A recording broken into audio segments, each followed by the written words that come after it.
Good morning, good afternoon, good evening, everyone, and happy International Bonjour, Women's bon Day. après-midi et joyeux Journée internationale des droits de la femme. Au nom de l'UNICEF, je vous accueille et quand on partage les données du rapport international sur la mutilation féminine génitale, je m'appelle Claudia Capa et je suis en charge au quartier généraux de l'ONU euh, à New York sur les données. Avant que nous commencions, je voulais juste vous faire savoir que nous avons à votre disposition de l'interprétation un peu en français et vous pouvez cliquer sur le globe en bas de la map monde et choisir français. Je ne veux pas beaucoup de temps.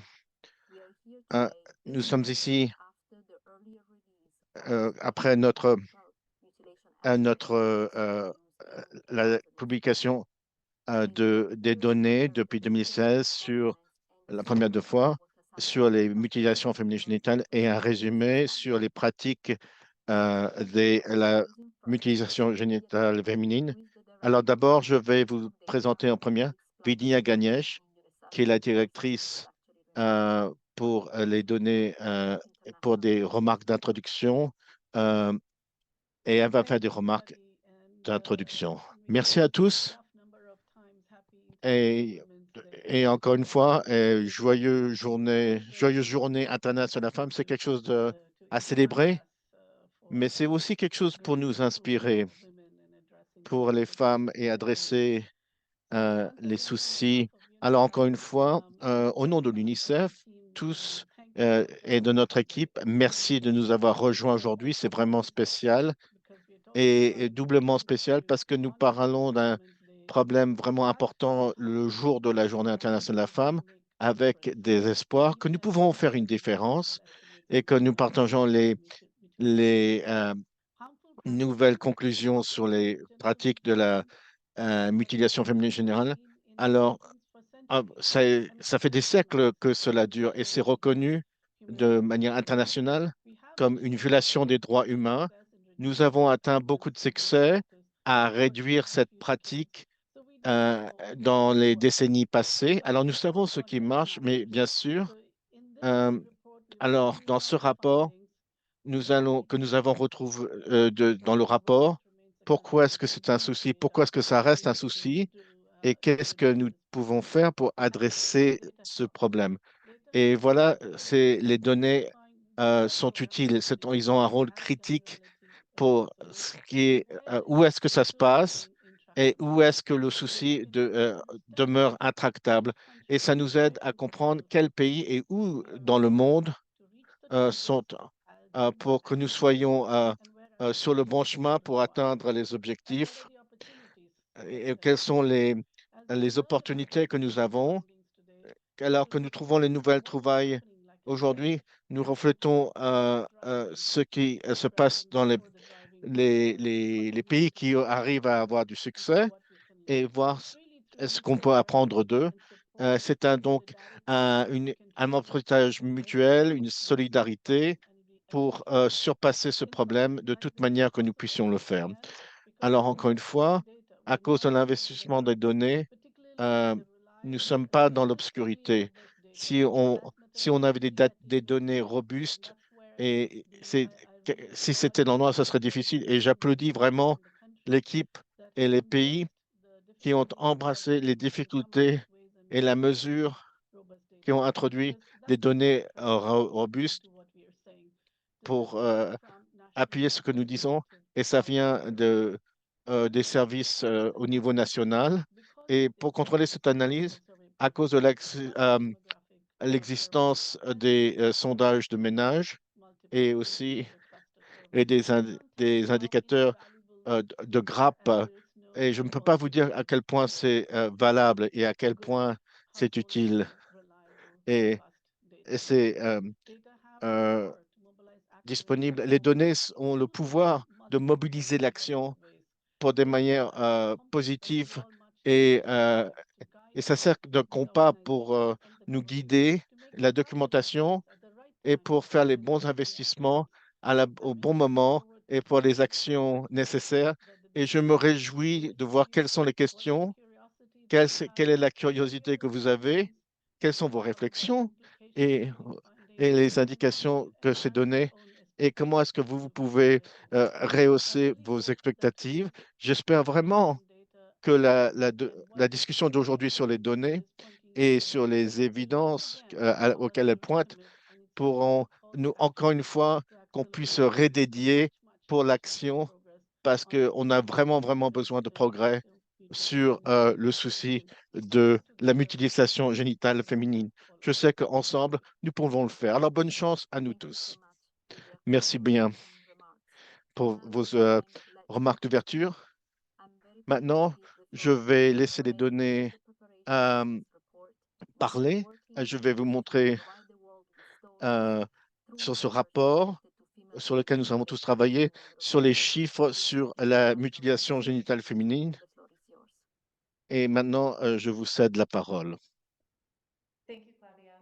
Merci, Claudia. And let me welcome everyone again. Et And I'm merci excited encore une fois, to share bienvenue à with you tous et today à the toutes. results of this Et je me réjouis de partager les résultats de ce rapport sur les mutilations génitales féminines. Et comme Claudia l'a indiqué, c'est une mise à jour de 2024, une publication d'une publication qui avait été publiée initialement en 2016. Et donc, dans les 8 ans, il y a des choses qui ont changé et il y a des choses qui ont demeuré le même. Il y a un chat dans le rapport. On peut partager le rapport avec vous pendant ce webinaire. Et dans un moment, je vais, je vais me concentrer sur les conclusions clés de ce rapport et aussi nous guider sur les questions que pose le rapport aujourd'hui. Alors d'abord, premièrement, quand on regarde les données sur les mutilations génitales féminines et sur les questions comme ça, alors d'abord, à quel point est-ce que c'est une pratique commune? Alors d'abord, on peut voir ça plusieurs fois, sur combien de femmes sont affectées au niveau global et aussi le contrôle, les femmes qui n'ont pas, et c'est pour voir à quel point la pratique est commune. Alors, pour regarder le premier, le fardeau de la mutilation féminine génitale, alors aujourd'hui, il y a plus de 230 millions de filles et de femmes qui ont subi cette pratique. Alors, juste en Afrique, il y en a 144 millions, 80 millions en Asie et à peu près 6 millions dans le Moyen-Orient. Alors, nous avons une estimation globale, c'est des pratiques, mais il n'y a pas seulement les pays qui sont pratiqués, qui sont concentrés, mais aussi il y a une estimation entre 1 et 2 millions de femmes supplémentaires qui vivent dans des petites communautés qui pratiquent, mais qui sont en dehors de ces trois continents dus à l'immigration. Alors, alors 230 millions, c'est 30 millions de plus que l'estimation précédente. Et donc, et nous allons parler des raisons pour cela et que nous voyons pour cette augmentation. Alors, il y a des progrès pour les directives pour les MGF, mais ce n'est pas rapidement, assez rapide pour que les pays diminuent et ce n'est pas une cadence assez rapide pour les autres pays. Alors, on voit de plus en plus de filles qui sont affectées. L'autre chose qui est de notre souci, c'est de ces 230 millions, 1 sur 4 vivent dans des pays fragiles ou avec des conflits. Et donc, il y a des approches problématiques pour mettre fin à ces pratiques et pour atteindre ces femmes parce que c'est difficile à cause de leur contexte.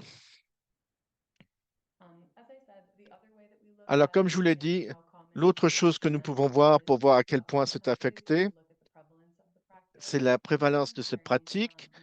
Donc, les mesures, la prévalence des MGF. Et donc, on utilise ça pour tracer pour les objectifs de 2030. Et ça, c'est les femmes entre 15 et 49 ans.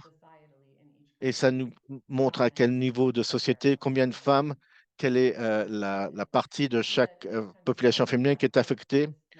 Alors, vous voyez que comme les pays qui ont collecté les données au niveau national sur les pratiques, où il y a à peu près 31 pays, les plus niveaux sont en Somalie, en Guinée et à Djibouti, avec 90% ou plus. Ensuite, les niveaux varient beaucoup jusqu'à travers les pays. Pour certains pays, alors il y a des communautés assez isolées dans le pays, mais dans d'autres pays, c'est bien plus courant.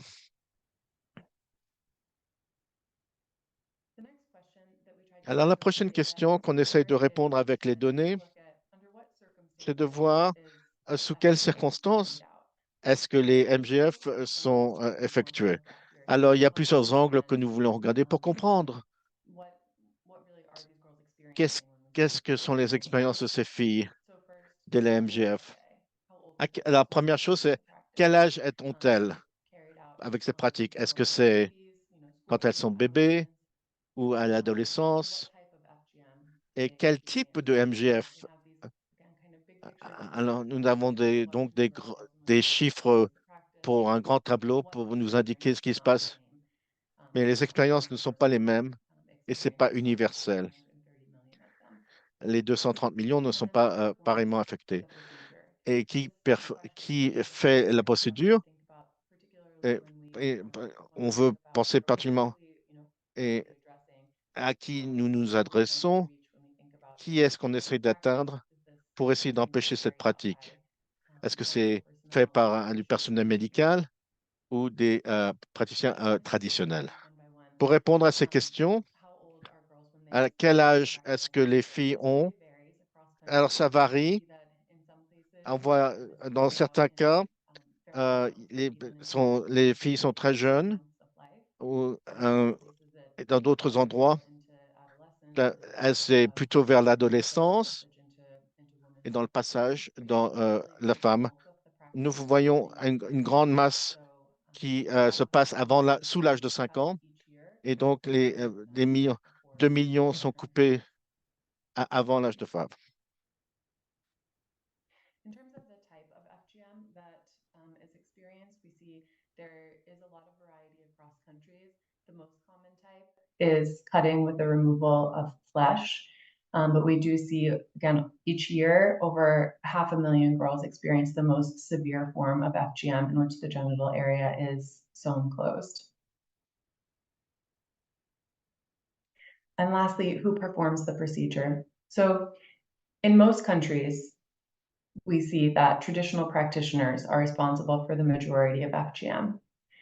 However, we do find that medicalization is getting quite common, particularly in a number of countries where there is both a large population and a relatively high prevalence of the practice. And so a handful of countries where medicalization is common are really driving an overall trend in the number of girls who are cut by health personnel. So in total, 66% of girls are now cut by health personnel rather than traditional practitioners.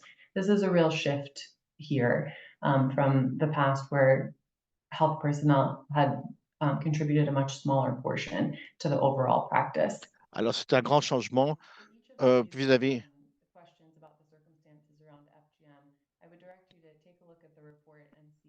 Alors, ici, je vais vous demander de jeter un coup d'œil et on va faire ça d'un pays à un autre. Alors, je peux dire que vous pouvez voir un exemple pour chaque paramètre. Alors, ça veut dire pour chaque circonstance, on va voir ce qu'on a. Alors, ici, cette partie vous montre une distribution sur ce qu'on a, sur ce qu'on appelle les gens qui pratiquent ces choses-là pour chaque pays. Alors, on peut dire que c'est divisé en partie de personnel et aussi la partie bleue vous montre les gens qui pratiquent ces domaines. Alors, on peut dire dans la majorité des pays, il y a beaucoup de parties bleues dans ce graphique. Alors, on peut dire aussi que ces pratiques viennent aussi d'un recueil d'informations qu'on a recueillies. Et la partie en jaune, alors ça vient des médecins, d'Égypte, d'autres personnes qui sont des assistants. On parle de la Guinée aussi, de l'Afghanistan, etc. Alors ici, ça représente 66% ici. On peut dire aussi dans ces pays qu'on regarde ici, alors c'est concentré sur des pays comme Soudan, l'Égypte, l'Indonésie, la Guinée, le Nigeria, le Kenya, etc. Alors, maintenant, on va jeter un coup d'œil sur cette partie qui a une question qui se pose. Est-ce que ces pratiques sont en train de changer? Alors, on peut dire que quand on regarde quand on jette un coup d'œil sur les données qu'on a à travers certains pays, on peut dire qu'on n'a pas de réponse universelle juste pour déterminer exactement s'il y a un changement. Alors, l'une des questions les plus importantes qu'on essaye de répondre, on se pose la question, on doit retourner à cette partie de temps en temps qui vous montre le pourcentage, par exemple, sur chaque fille de 13 à 19 ans. Alors, on peut dire, ça fait 30 ans qu'on essaye de résoudre ce problème. Alors, et ici, ce qu'on comprend ici dans les rapports, on a aussi vu, par exemple, les pays qui sont vraiment intéressés à cette enquête. Il y a un standard qu'on a pu utiliser et on a pu voir, par exemple, il y a 80% de ce groupe que vous voyez ici qui font des progrès de plus en plus considérables. Alors, et cette partie, on voit que dans cette partie, il y a cette question euh, de- cette question de pouvoir, prendre en contrôle. Alors, donc, on peut dire que ça a réduit un peu de cette partie en bas, mais là, en haut, on a Burkina Faso, Sierra Leone, l'Éthiopie. Donc, ce sont des pays qui font beaucoup plus d'efforts. Alors, la partie gauche, on peut voir, par exemple, on voit qu'il y a des exemples sur ce spectrum qu'on voit ici. Par exemple, si on voit là en bas, il y a le Bénin, l'Irak aussi. Il y a des pays qui ont de 10% à 90% de réussite à ce sujet. Donc, par exemple, à travers le monde, c'est important de voir. Alors, on va essayer d'aller plus loin. On voit qu'il y a d'autres pays qui font moins de progrès. Par exemple, si vous regardez ici ces pays qui sont un peu plus lents à ce processus-là. Donc, ici, par exemple, ici, je vous montre, ce sont des pays dans cette rangée qui font plus d'efforts, mais au commencement, on essaie de voir s'il y a d'autres pays qui peuvent présenter beaucoup plus d'efforts de manière universelle, juste pour qu'on puisse essayer de réduire cette pratique. La dernière catégorie, on peut voir qu'il y a euh, un peu de pays qui ne démontrent aucune évidence de progrès. Alors, ce ne sont pas des pays qui ont cette partie de réussite universelle. On peut voir aussi des pays comme Mali, le Sénégal, la Guinée-Bissau. Donc, il y a certains pays qui montrent qu'il n'y a pas trop de progrès qui ont été faits.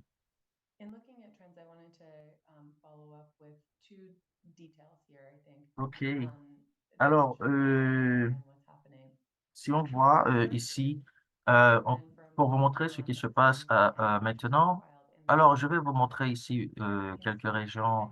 Euh, en parlant du Kenya, on peut voir le Kenya, c'est l'un des pays qui n'a pas atteint vraiment l'objectif quand il s'agit des progrès.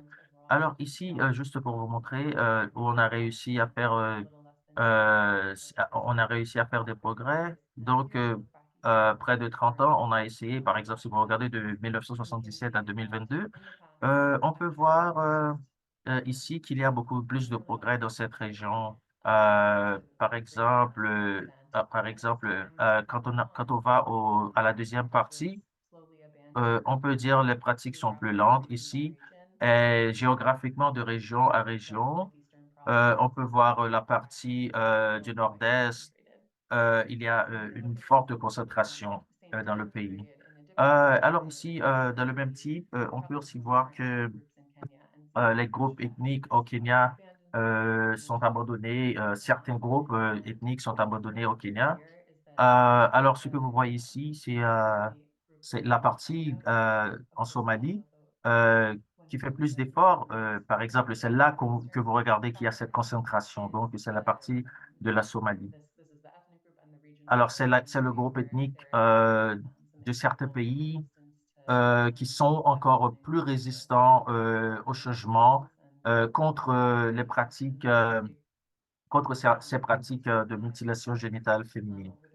Ici, pendant quelques décennies, on a essayé, euh, si on peut utiliser d'autres stratégies pour voir à quel niveau on pourrait réduire, atteindre certains pays pour réduire ces dernières pratiques.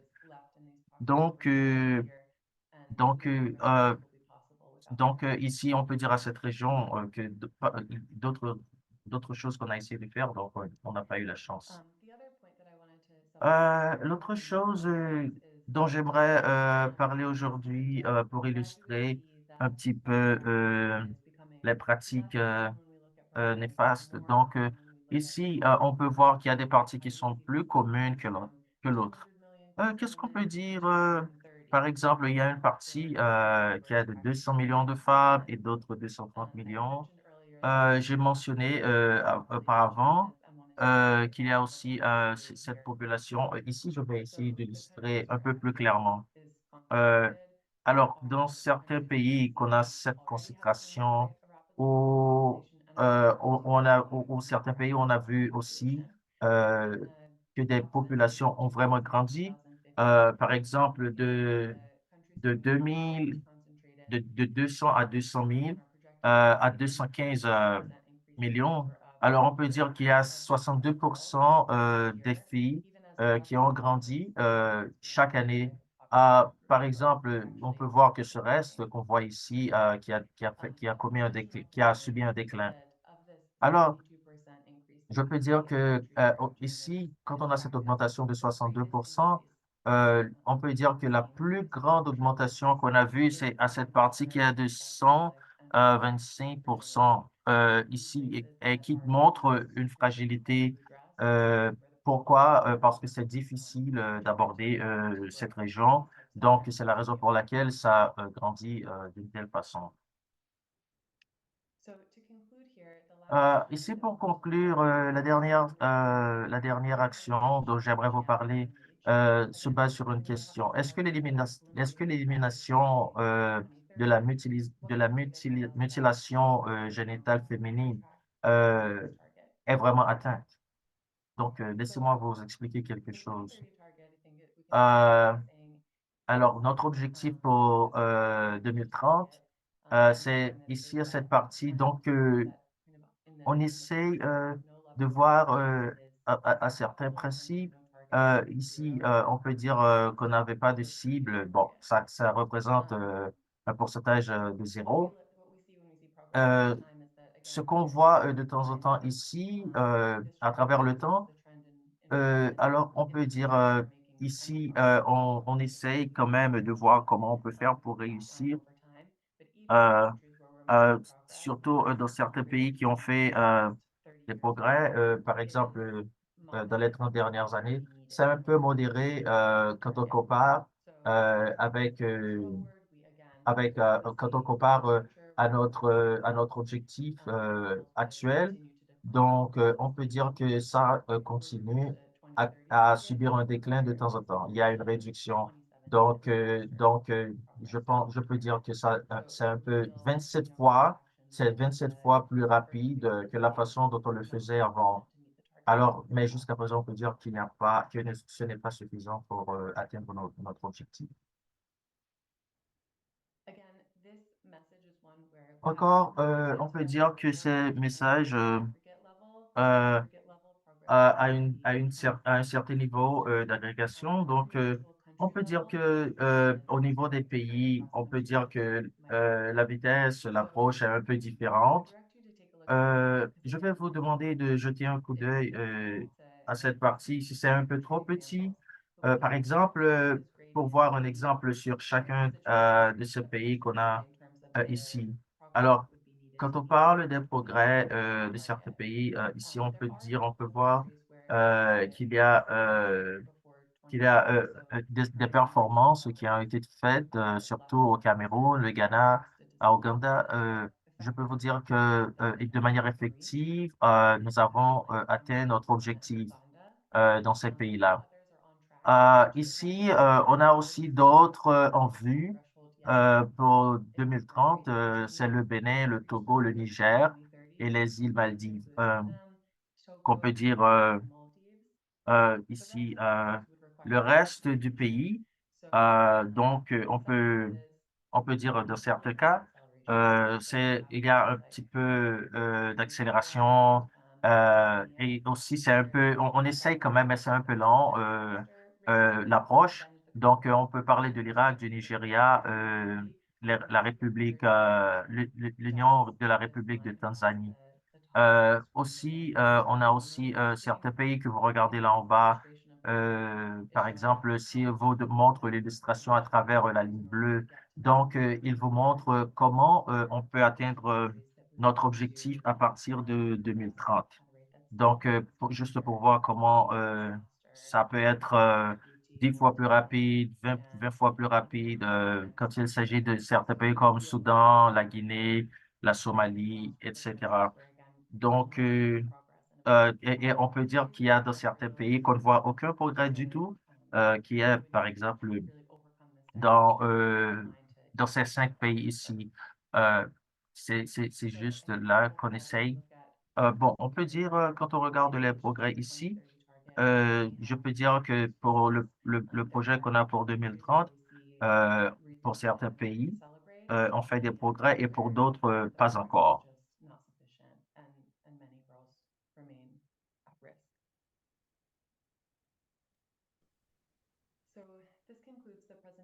Alors, ça conclut la présentation des données.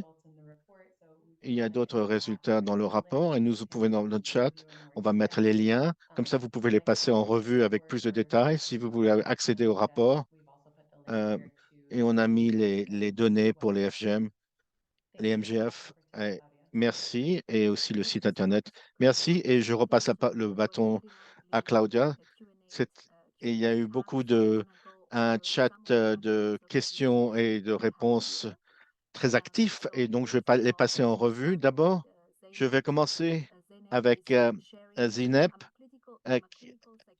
Je suis une psychologue clinique qui travaille en Turquie. En Turquie, je continue mes recherches sur les MGF, mais je ne peux pas trouver des données significatives pour la Turquie, même si c'est bien connu que c'est pratiqué par la minorité chafi kurde.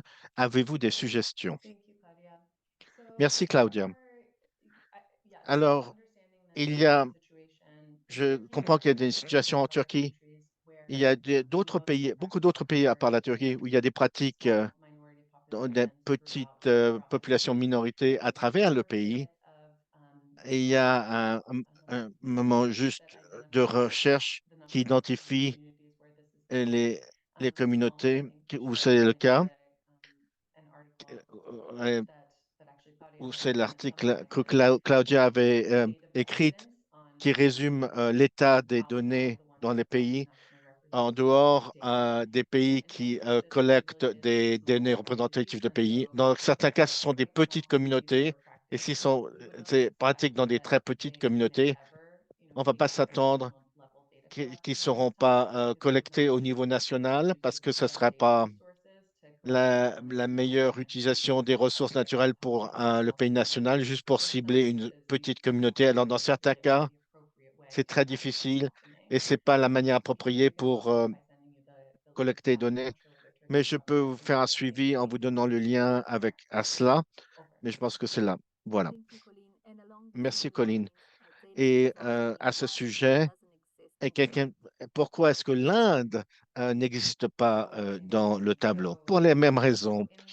Alors, dans, dans les tableaux détaillés dans les publications, nous pouvons montrer la prévalence et les tendances, les circonstances sur lesquelles c'est porté, les attitudes vis-à-vis de la pratique qu'on n'a même pas couvert là.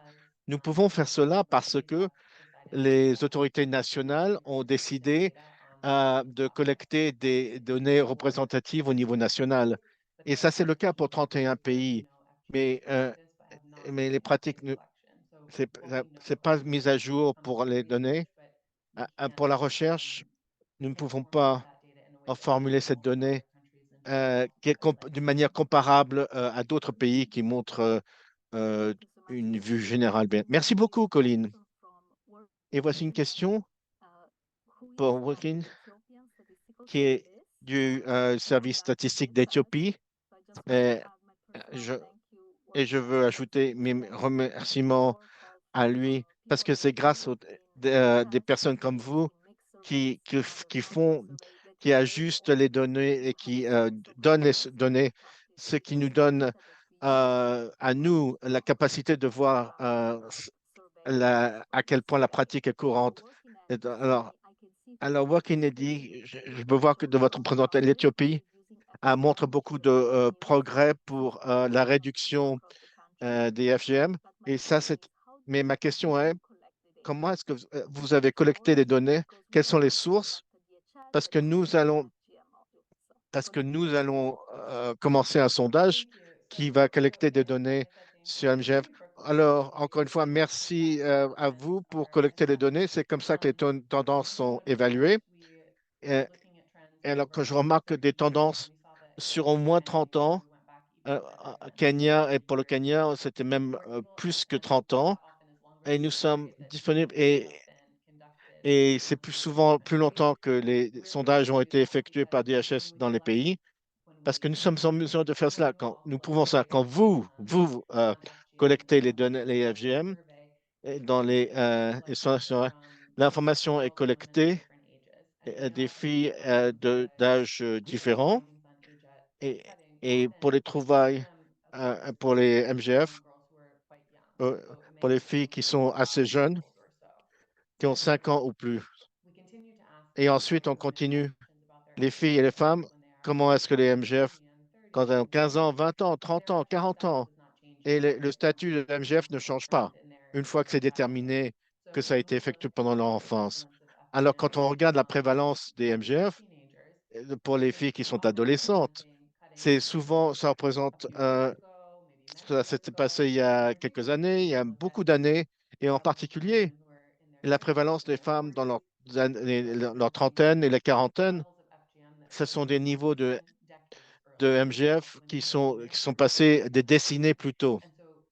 Alors, à cause, le fait, c'est fait, ça nous aide à utiliser cette information, ce que les femmes plus âgées nous disent, pour regarder dans le passé, pour voir quelles étaient les tendances à l'époque.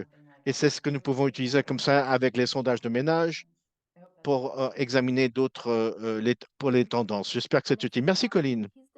Alors, je demande, est-ce qu'il y a des données? Qui est-ce qui décide si on devrait rapporter les MGF sur une fille? Dans certains pays, cette information est collectée. Si je ne me trompe pas, il y a des pays sur le temps, il y a eu des sondages au niveau national qui incluaient des informations supplémentaires comme ça, mais l'information de base, c'est si la pratique, si quelqu'un a expérimenté la pratique sur leur fille, est-ce qu'ils ont eu l'expérience de ça, oui ou non? Quel type de MGF, à quel âge a été effectué? Qui était la personne qui l'a fait? Et qu'est-ce qu'ils ont pensé de cette pratique? Est-ce que ça devrait continuer ou s'arrêter? Dans certains cas, il y a des questions supplémentaires. Si vous pensez que la pratique est pour la religion ou est-ce que vous pensez, est-ce qu'ils pensent qu'il y a des bénéfices pour les filles? peut-être pour maintenir leur purité, leur chasteté, ou pour leur rendre plus mariables, des choses comme ça. Et qui décide sur les MGF? Et c'est moins souvent. Alors, on a certains résultats, mais pas des résultats au niveau de chaque pays. Et aussi, si je puis ajouter, c'est une question complexe et difficile à répondre à travers ce genre de questionnaire et ce genre de collecte de données. C'est pas vraiment pour comprendre les raisons pour lesquelles agissent d'une certaine manière, mais on sait que le processus pour prendre des décisions, il y a plusieurs personnes qui sont dans ce cercle de décision. Quelquefois, il n'y a pas une discussion, c'est pas quelque chose, c'est l'expectative de faire cela, mais sinon, si ce genre de compréhension et cette évidence est mieux collectée avec des sondages qualitatifs pour pouvoir nous permettre de comprendre les dynamiques qui se passent sur les pratiques du MGF. Stéphanie, bonjour. Demande, est-ce que les filles qui ont les MGF à l'âge de plus en plus jeune, est-ce que ça a des implications sur le rapport de cette pratique au sondage d'ISS? Merci Stéphanie. C'est une bonne question. Alors, ce que nous avons vu sur les modèles standards pour les collectes de données sur les MGF, alors on demande à quel âge est-ce que ça a été effectué et ça peut être rapporté de manière différente selon notre attente pour la réponse. Est-ce que ça a été effectué dans la petite enfance, la moyenne, l'adolescence, plus âgé? Quel âge aviez-vous ou votre fille? Et on peut voir cette distribution. Dans d'autres pays où nous savons que c'est fait très tôt, on va peut-être demander, euh, on va peut-être demander l'âge, combien de jours de vie ils avaient avant la pratique. Est-ce que le premier jour, la première semaine, le premier mois? Et dans beaucoup de pays vont donc t- mettre sur mesure le sondage pour avoir un niveau de détail. Par exemple, la Mauritanie, où c'est performé très tôt, assez tôt. Alors, on a toutes les réponses entre 0 et 4 ans sans savoir exactement quand. Est-ce que ça se passe quand ils sont à la petite enfance ou quand ils sont nés? Voilà. Merci. Ginny demande, est-ce qu'il y a de l'évidence sur l'MGF et l'exploitation sexuelle des enfants? C'est une bonne question, Jenna. Je vais passer la parole à Claudia pour répondre à cela. Vas-y, Claudia. Merci, Colline. Il n'y a pas de ce genre de choses pour les données que les évidences que nous savons et que nous utilisons qui établissent un lien entre les MGF et l'exploitation sexuelle des enfants. C'est la première fois que j'entends cette possibilité. Et, mais il y a rien donc, que moi, personnellement, je sache à ce sujet en notre possession. Julita demande un bonjour, Julita. Ça me fait plaisir de voir. Bonne présentation et une bonne question. Et les données ont la parole.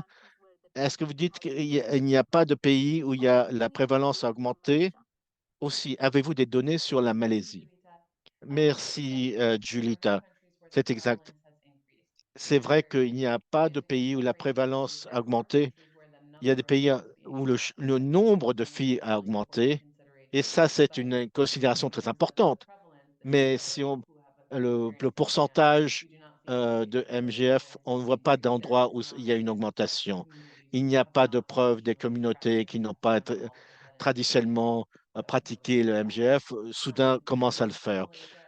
Et pour la Malaisie, non. La Malaisie n'a pas collecté des données sur MGF. Et ça, c'est un pays où il y en a pas mal d'évidence que la pratique est performante et courante de la population.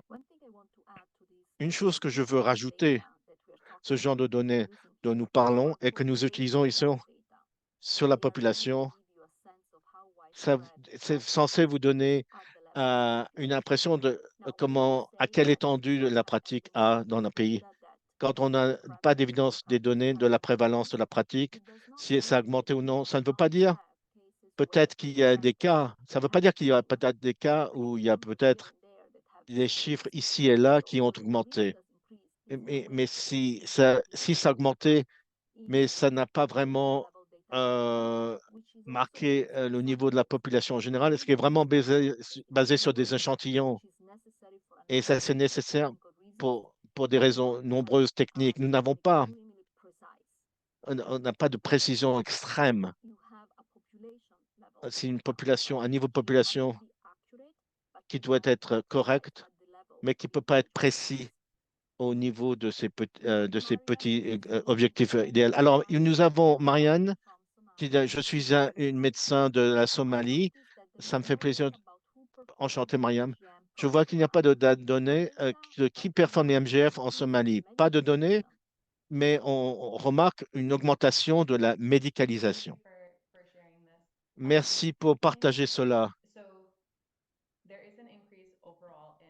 Alors, il y a une augmentation en tout et pour tout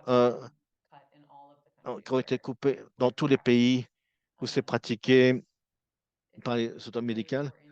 Mais je pense que c'est très important de dire, mais ce n'est pas le cas dans tout pays, mais il y a des pays où les praticiens traditionnels performent peut-être 95% ou 95% des pratiques.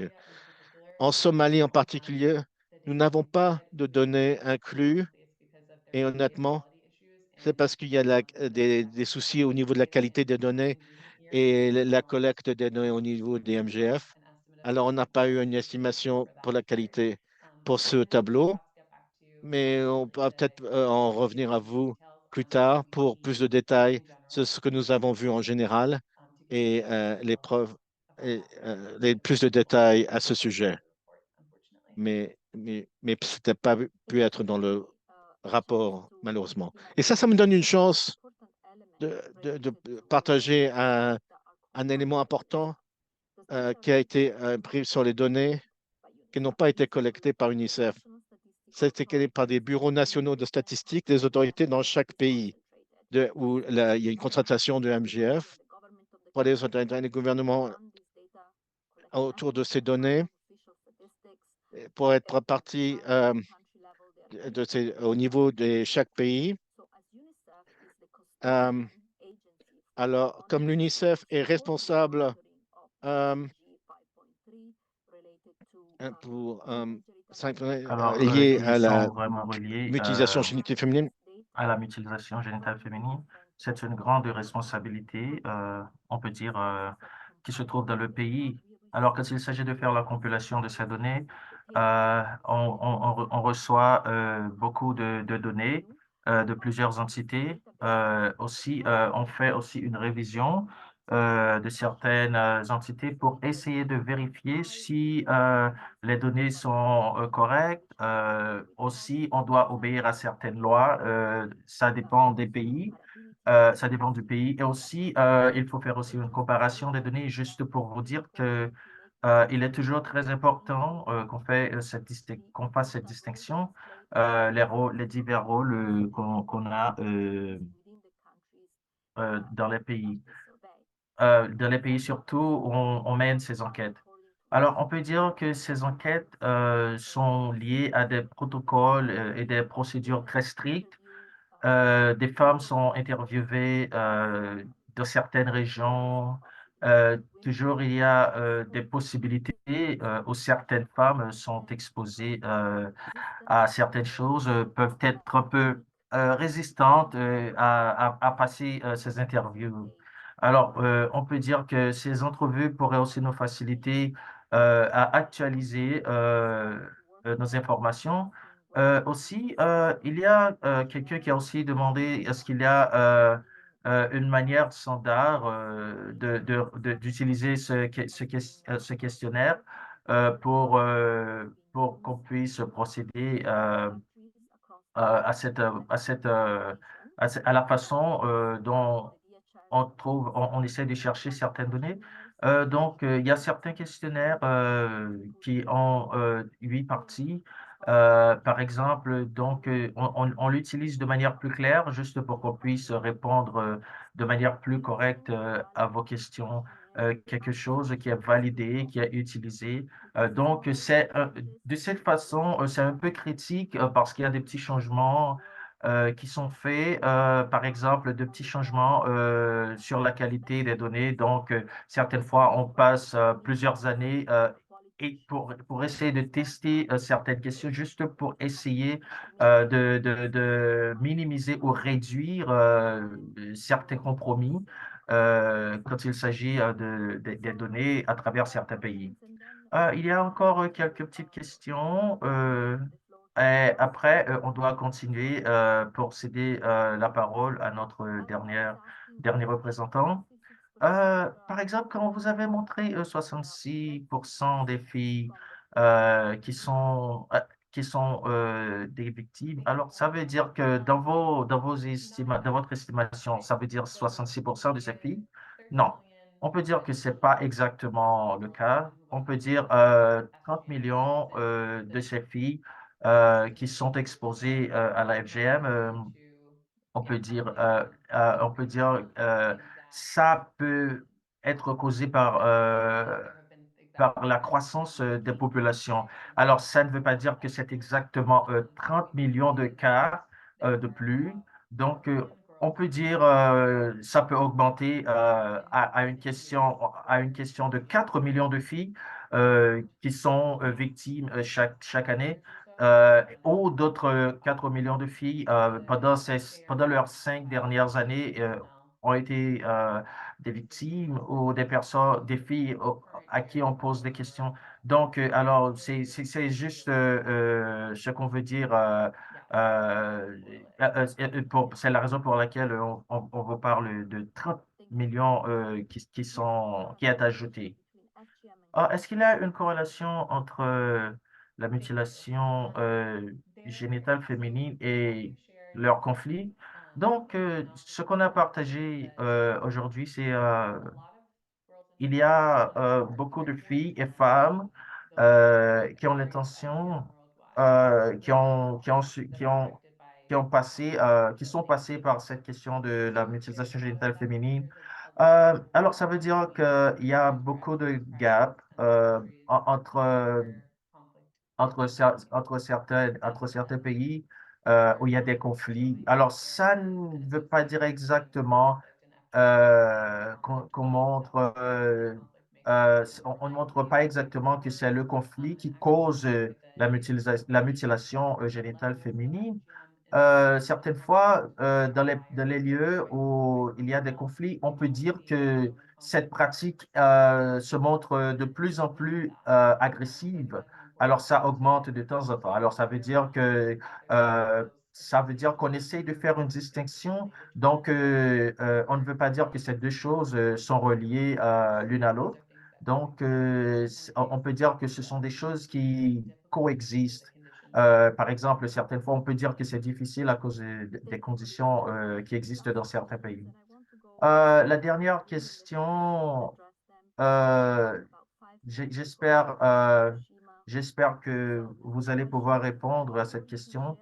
La première question, est-ce que vous pouvez donner des informations sur la partie du sud-est de l'Indonésie?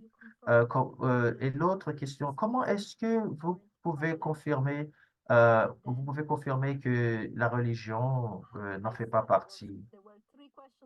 J'ai dit qu'il y avait 3 questions. Maintenant, on en a 5. Alors, laissez-moi lire très rapidement. Comment est-ce que l'UNICEF contrôle la croissance euh, comment l'UNICEF contrôle la croissance des populations qui sont victimes de ces pratiques? Est-ce qu'on peut aussi partager certaines données euh, à des entités avec l'UNICEF? Ce sont des questions très importantes. Malheureusement, on a seulement 4 minutes. Malheureusement, je ne vais pas avoir tout le temps, mais je vais faire de mon mieux. Oh, quelque chose a disparu de mon écran. Alors, laisse-moi voir si je peux me rappeler. Alors, au sud-est de l'Asie, on peut dire pour le nombre global qui est de 30 millions, on peut dire il y a 80 millions en Asie. On peut dire que il y a un nombre très réduit dans les îles Maldives. Euh, pour les pays de l'Asie, on peut dire que l'Indonésie, c'est l'un des pays qui a présenté le plus grand nombre de données, qui est maintenant 2 fois plus grand maintenant, au moment où je vous parle. Donc, euh, alors, c'est exactement tout ce qu'on sait de ces pratiques. Il y a certains pays qu'on a très peu d'évidence, par exemple, et certains pays, je peux vous dire on n'a pas encore collecté des données. Donc, alors, j'espère qu'on va pouvoir le faire dans les jours qui suivent. Alors, quand il s'agit de la religion, Not featured in this. on a des informations.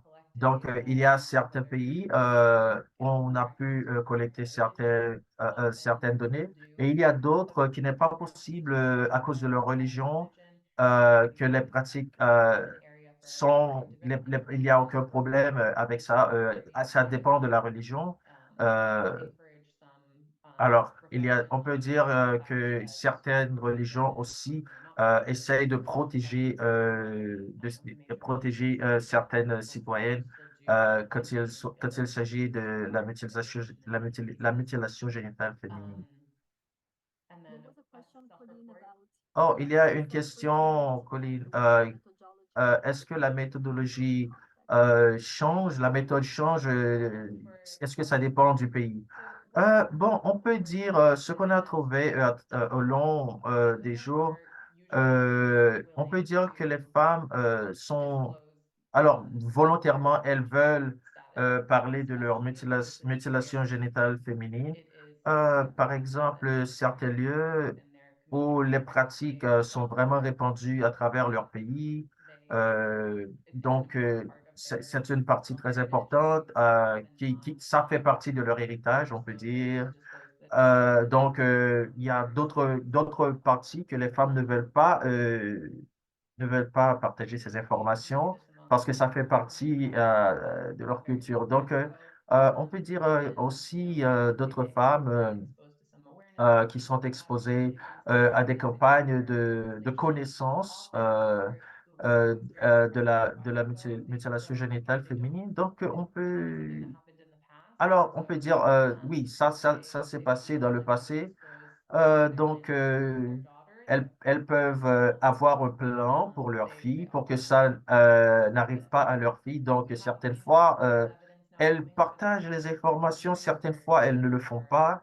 Donc, on peut dire qu'à travers certaines données, que les gens de temps en temps sont plus résistants à partager ces informations.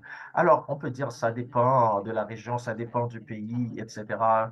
Quand on parle de certaines choses dans les rapports, on peut dire qu'on a un petit peu d'inquiétude parce que on n'a pas eu la chance d'interviewer toutes les filles ou la quantité qu'on voudrait. Donc, par exemple, il y a certaines femmes qui essayent de protéger leurs filles, surtout qu'on voit, c'est une chose qui se passe maintenant. Il y a des femmes qui ne révèlent pas certaines informations, mais elles essayent toujours de protéger leurs filles pour que ça ne leur arrive pas. Quand il s'agit de la question si ça a rapport à une question sociale ou religieuse, il y a un standard qui varie d'un pays à un autre. Euh, Quel nom est-ce qu'on pourrait donner à ces pratiques? De certains pays, on les appelle circoncision et d'autres pays, le nom est différent. Donc, certaines fois, il y a des gens qui utilisent des noms. On essaie de s'adapter à ces noms juste pour que les personnes sachent exactement de quoi il s'agit, de quoi ils parlent.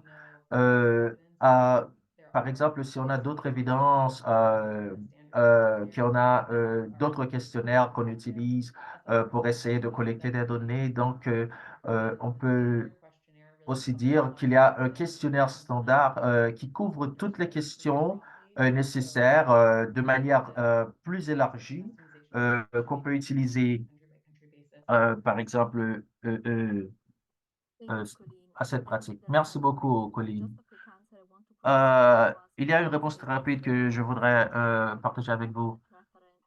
resident Euh, education on with peut dire ça a rapport avec la résidence, l'éducation.